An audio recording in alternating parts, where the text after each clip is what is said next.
नवरात्रि के पावन पर्व पर हर एक इंसान इन खास जड़ी बूटी से अपने संपूर्ण दुख को समाप्त कर सकता है।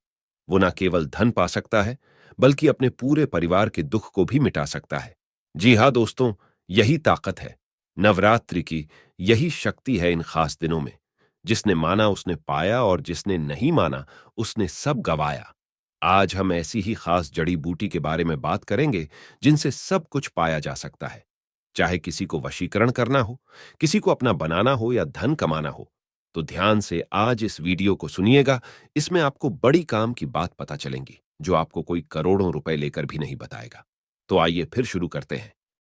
इस संसार में कुछ जड़ी बूटियां ऐसी होती है जो अपने आप में ही बहुत ही ज्यादा खास और विशेष होती हैं। वैसे तो इस संसार में जितने भी पेड़ पौधे हैं, उनकी कुछ न कुछ विशेषता और खासियत अवश्य ही होती है। इस दुनिया में जितने भी पेड़ पौधे हैं, कोई भी एक भी ऐसा नहीं है जो बिल्कुल बेकार हो। किसी न किसी में कुछ न कुछ शक्ति अवश्य ही मौजूद रहती है। और यह सभी चीजें वनस्पति तंत्र के अंतर्गत आती है। यानी कि कुछ चीजें ऐसी होती हैं जो तंत्र करने के लिए बेहद आवश्यक, खास और विशेष हैं। तो दोस्तों, आज के इस वीडियो में कुछ ऐसी जानकारी के बारे में हम आपको बताएंगे कि जिसके माध्यम से आप सामने वाले को अपने वश में कर सकते हैं। बहुत सारे लोगों की यह परेशानी होती है कि जिससे वह प्यार करते हैं, जिससे उनकी शादी हो गई होती है, वह उनकी बात ही नहीं मानता है। काफी लोग हमसे इस बारे में पूछते भी है, बताते भी है कि जहां पर काम कर रहे हैं, कार्य कर रहे हैं, उनके आसपास की जो लोग हैं, उनके पड़ोसी है, वह हमेशा ही परेशान करते रहते हैं, जिसके कारण वे कार्य भी नहीं कर पाते हैं। बहुत से जालिम लोग तो ऐसे होते हैं कि केवल बस आपको दुखी देखना चाहते हैं, और कुछ ना कुछ प्रयास हमेशा ही करते रहते हैं।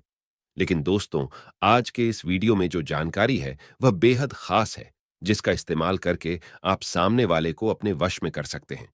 और जिस भी तरह से आप चाहें, उसी तरह से वह आपसे करने लगेगा। यानी कि अगर वो आपसे शत्रुता रखता है या फिर आपको पसंद नहीं करता है, तो इस प्रयोग को करके आप लाभ उठा सकते हैं। इस जानकारी से आप मनचाहा कार्य कर सकते हैं। लेकिन उससे पहले वीडियो को लाइक करके कमेंट बॉक्स में ओम नमः शिवाय अवश्य लिख दीजिए। भगवान शिव की कृपा से साधनाओं की सिद्धि प्राप्त होती है, जिससे व्यक्ति परम सुख को प्राप्त करता है। जितने भी मंत्र होते हैं, जितने भी तांत्रिक क्रियाएं होती हैं, यह केवल भगवान शिव के माध्यम से ही सफल होती है।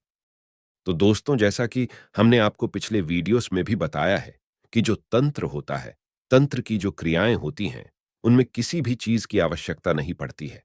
केवल ध्यान के माध्यम से ही तंत्र किया जा सकता है, क्योंकि केवल ध्यान ही वह शक्ति है जिसके माध्यम से कुछ भी पाया जा सकता है।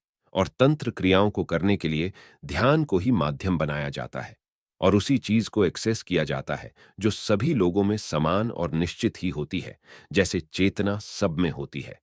तंत्र करने के लिए आम तौर पर कुछ चीजों की आवश्यकता नहीं पड़ती है, क्योंकि यह प्रचंड क्रियाएं होती हैं जो भी व्यक्ति ध्यान कर सकता है। ध्यान में जब चाहे, जैसे चाहे प्रवेश कर सकता है, बिल्कुल शांत होकर बैठ सकता है। अपने दिल की धड़कनों को अचानक से अपने दिमाग का इस्तेमाल करते हुए तेज कर सकता है, स्लो कर सकता है, तो वह कुछ भी कर सकता है। क्योंकि अपने दिल की धड़कनों को बढ़ाना और स्लो करना दिमाग के माध्यम से यह कोई साधारण व्यक्ति नहीं कर सकता है। यह केवल वही कर सकता है जिसने ध्यान को सिद्ध कर रखा हो। और ध्यान को सिद्ध करने के लिए बहुत ज्यादा प्रैक्टिस की आवश्यकता पड़ती है, जो हर किसी के बस की बात नहीं होती है। जो तंत्र क्रियाएं जानता हो, केवल वही व्यक्ति कर सकता है जो ध्यान को पकड़ना जानता हो और दिमाग के संपूर्ण खेल को समझता हो। क्योंकि दिमाग एक ऐसी चीज है जो किसी भी व्यक्ति को भ्रम में डाल सकती है। और आपने खुद भी काफी लोग ऐसे देखे होंगे। काफी योगी ऐसे होते हैं कि सर्दी में बैठकर ध्यान करते हैं और उन्हें ठंड नहीं लगती। ध्यान के माध्यम से अपने दिमाग को थामने की कोशिश करते हैं। जैसे कि अगर सर्दी हो रही है, तो उस समय दिमाग में किस प्रकार के ख्याल और विचार उठ रहे हैं, उन विचारों को बदलने की बहुत कोशिश करता है। इस प्रकार लगातार प्रैक्टिस करने से वे अपने दिमाग पर विजय प्राप्त कर लेता है। तो ये जितने भी बातें हमने आपको बताई है, बहुत खास है। जितनी भी चीजें होती है, यह एक प्रकार की सिद्धि होती है। यह केवल उसी व्यक्ति को प्राप्त होती है। वही व्यक्ति इन चीजें को कर पाता है जिसने अपने संपूर्ण 7 चक्रों के इस्तेमाल को समझ लिया हो, 7 चक्रों को पूरी तरह से सिद्ध किया हो, जागृत किया हो। कुंडलिनी, ऊर्जा को हर एक चक्र में महसूस किया हो। यह कुछ खास जानकारी हमने इसलिए बताई है जिससे आप सीख सके कि तंत्र किस प्रकार किया जाता है, क्या क्या चीजें जरूरी होती हैं और किन चीजों के माध्यम से तंत्र हो सकता है। और आपको यह भी बता दें कि तंत्र की जो क्रियाएं होती है वे सामने वाले व्यक्ति के दिमाग पर अटैक भी कर सकते हैं। इसीलिए यही वजह होती है कि सामने वाले पर जब कोई तंत्र क्रिया हो जाती है तो सामने वाले व्यक्ति हमेशा ही बेचैनी में होने लग जाता है। चिंता, घबराहट और बहुत ज्यादा उसका मन खराब होने लगता है। भूख प्यास आदि सब कुछ ही उसकी बेकार हो जाती है। इसलिए तंत्र क्रियाओं को बेहद खतरनाक और सबसे अधिक शक्तिशाली बताया गया है। आपको यह भी बता दें कि जो आज्ञा चक्र होता है उसी के माध्यम से तंत्र केवल संभव होता है। इसीलिए जितने भी साधु होते हैं वह रोजाना ही अभ्यास करते हैं त्राटक का, क्योंकि त्राटक में जितनी शक्तियां होती हैं इतनी शक्ति किसी भी चीज में नहीं होती है और यह सबसे आसान होता है। सबसे पहले तो आप इस बात को समझें और यह बात देखें कि जो थर्ड आई होती है वहां पर एक बहुत ही स्ट्रांग ग्रेविटेशनल पुल होती है, यानी कि वहां पर बड़ी आसानी से आप ध्यान लगा सकते हैं। उसके अलावा शरीर में कोई भी ऐसा स्थान नहीं है जहां आप आसानी से ध्यान लगा सकें, तो वह चीज सबसे आसान होती है।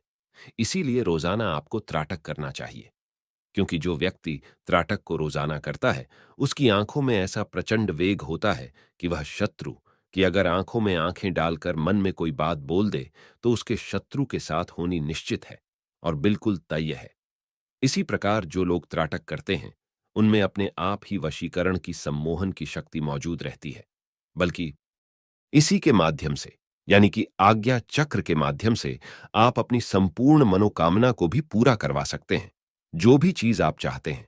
अगर आपको त्राटक करने की प्रैक्टिस है तो लगातार आज्ञा चक्र पर ध्यान लगाते हुए आप अपनी इच्छाओं को पा सकते हैं। आज्ञा चक्र बेहद खास और सबसे अधिक शक्तिशाली होता है।